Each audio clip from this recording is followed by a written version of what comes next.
जे मुंडे साहेबावर खोटे आरोप जरांगे पाटलांनी केले आणि हे सगळे आरोप खोटे असून ते पुन्हा टार्गेट म्हणजे राजकारणाच्या याच्यावर टार्गेट करतात, बाकीचा उद्देश नाही। धनंजय मुंडे कोणा जे एरीच्या काठावर बसले त्याला दाखलायला कोणी मोकळं नसतं।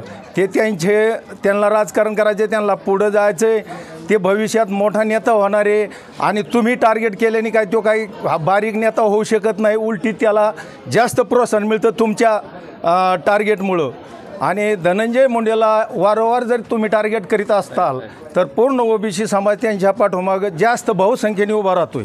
मुख्यमंत्र्यांनी सगळं मौन पाळलंय, मुख्यमंत्री याच्यावर काही बोलत नाही आणि जोपर्यंत मुख्यमंत्री बोलत नाही हे जास्त वाढतच चालणार, पण कमी होणार नाही।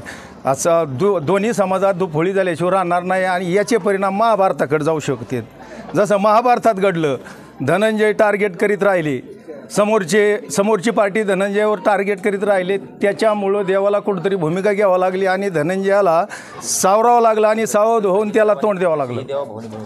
देवाभाऊकडं अशी आमची मागणी आहे की ह्या गोष्टीला कुठंतरी आळा बसावा। हे जास्त म्हणजे वारंवार सगळे आमच्या समाजावर, वंजारी समाज असा, वंजारी समाज तसा आणि वंजारी समाजात हाही एक नेता आहे त्याच्यावर टार्गेट, म्हणजे याच्या मागचा उद्देश त्यांचा असा असावा की हे संपूर्ण आमचं राज्य तुमचंच आहे ना, सगळे नेते तुमचे, सगळं राज्य तुमचंच आणि तुम्हाला आरक्षण देणारे तुमचेच, काय आमचं कोणी नाही ना। ज्या वेळेस तुम्ही आम्हाला नमस्कार करून आमच्या नेत्याला जर तुम्ही जवळ आलात तर ते उलटी तुमच्या फायद्यात राहील, पण तुमचा तोटा होणार नाही।